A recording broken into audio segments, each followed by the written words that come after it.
Sanctus, Sanctus, Sanctus Dominus Deus Sabaoth.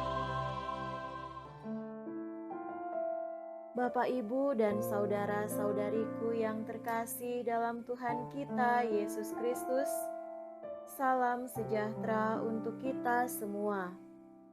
Berkat Allah yang Maha Kuasa senantiasa menyertai kita. Marilah kita mendengarkan dan merenungkan bacaan-bacaan kitab suci hari Rabu tanggal 29 Januari tahun 2025. Dalam nama Bapa dan Putra dan Roh Kudus. Amin.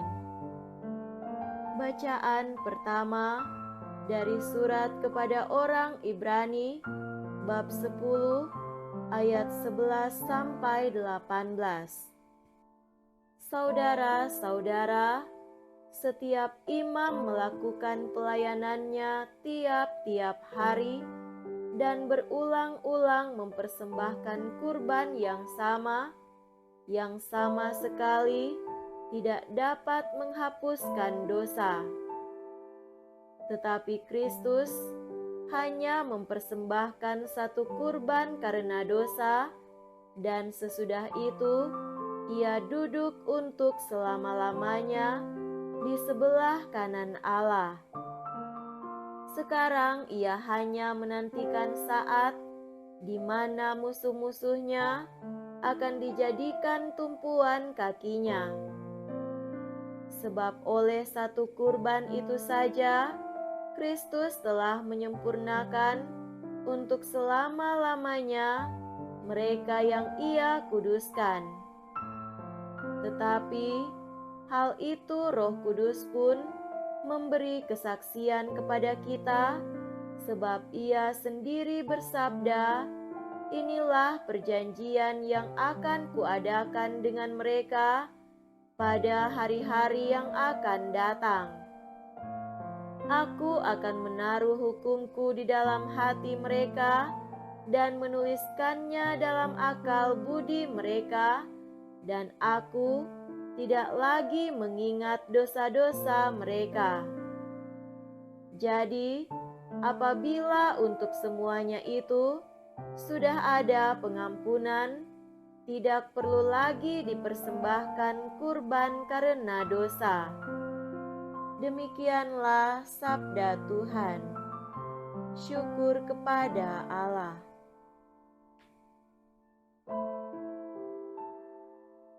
Semoga Tuhan beserta kita sekarang dan selama-lamanya. Inilah Injil suci menurut Santo Markus. Dimuliakanlah Tuhan. Injil Markus bab 4 ayat 1 sampai 20.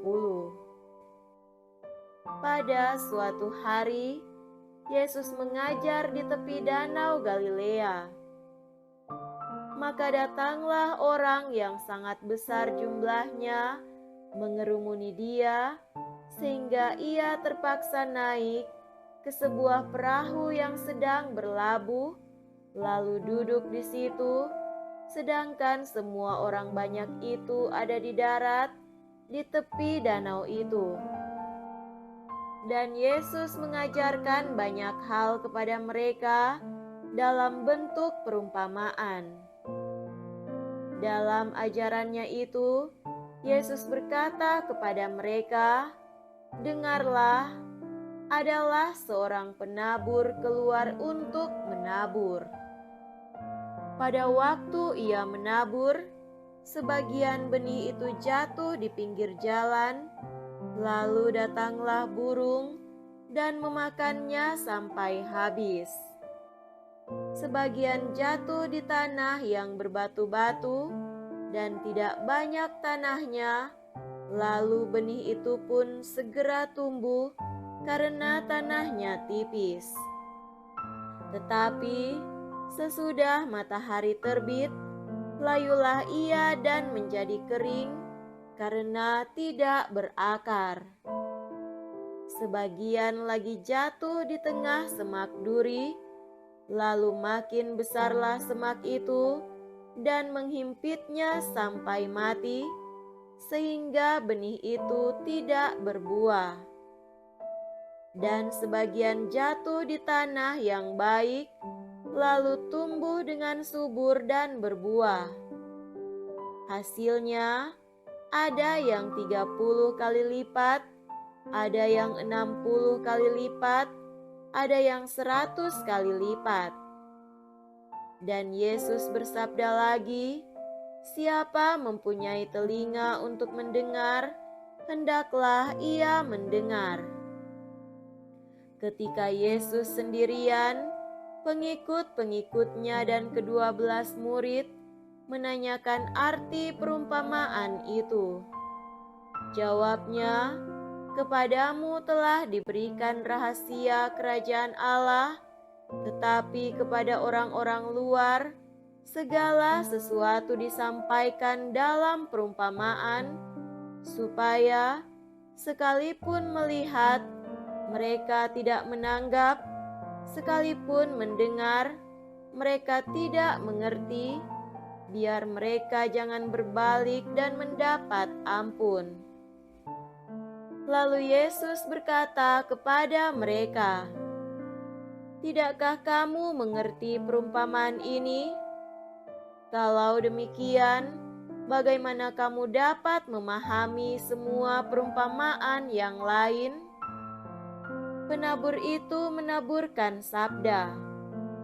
Orang-orang yang di pinggir jalan, tempat sabda itu ditaburkan, ialah mereka yang mendengar sabda, lalu datanglah iblis, mengambil sabda yang baru ditaburkan di dalam mereka.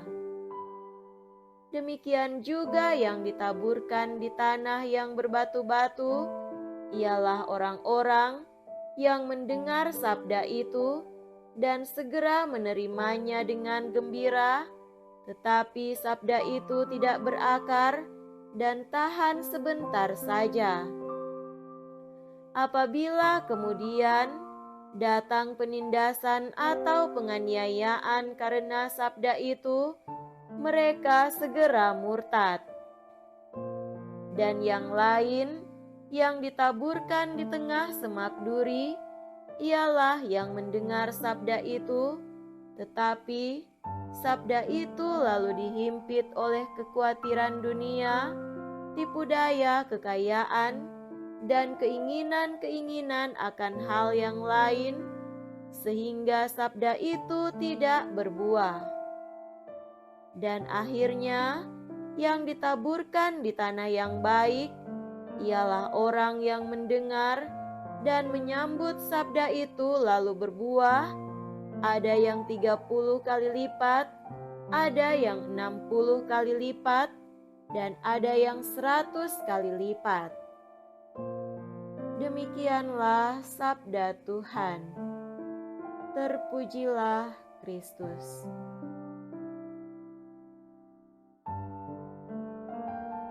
Saudara-saudariku yang terkasih dalam Tuhan kita Yesus Kristus, tema renungan kita pada hari ini adalah belajar mendengar untuk menemukan Kristus.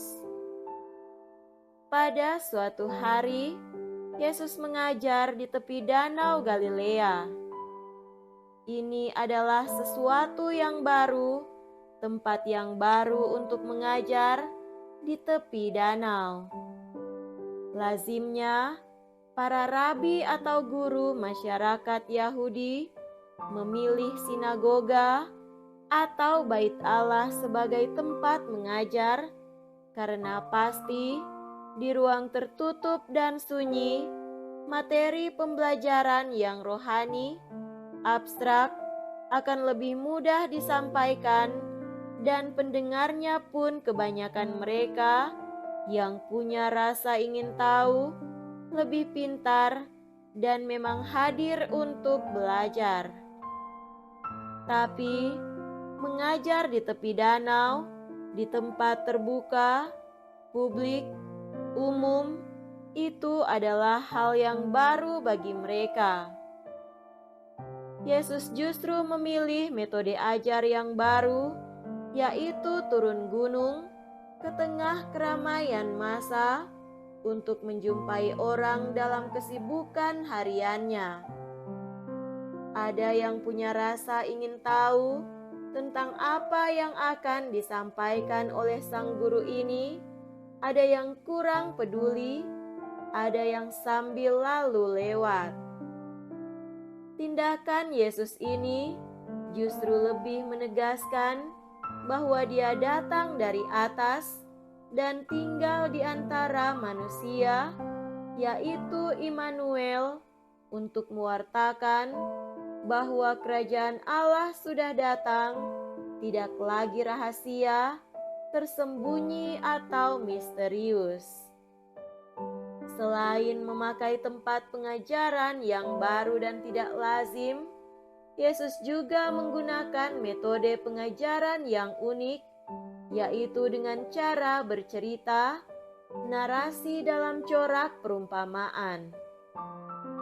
Bercerita dengan perumpamaan tidak memberatkan daya nalar pendengar karena diambil dari pengalaman biasa. Ada unsur humor lawaknya, tapi bukan tanpa makna dan membuat orang ingin mencari tahu lebih dari apa yang dikiaskan. Adalah seorang penabur keluar untuk menabur. Itu biasa dijumpai di kalangan petani. Pada waktu ia menabur, sebagian benih itu jatuh di pinggir jalan. Berarti tabung benihnya itu bocor, atau benihnya terlalu banyak sehingga meluap jatuh. Sebagian jatuh di tanah berbatu, sebagian jatuh di tengah semak duri. Syukur ada benih yang jatuh di tanah yang subur dan menghasilkan panen berlimpah. Saudara-saudari terkasih, pada awal cerita ini, Yesus mengajak pendengarnya, "Dengarlah." Dan pada akhir narasi perumpamaan, Yesus bersabda lagi, "Siapa mempunyai telinga untuk mendengar, hendaklah ia mendengar." Sekarang pun penegasan Yesus masih bergaung keras. Dengarlah.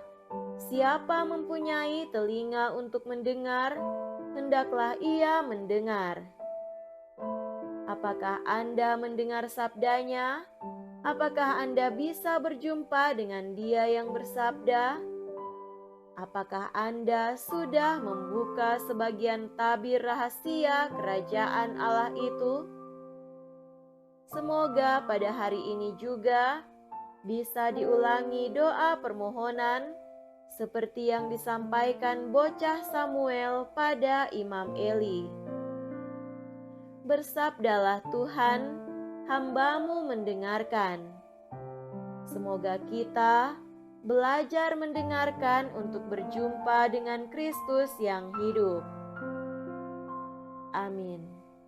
Dalam nama Bapa dan Putra dan Roh Kudus. Amin.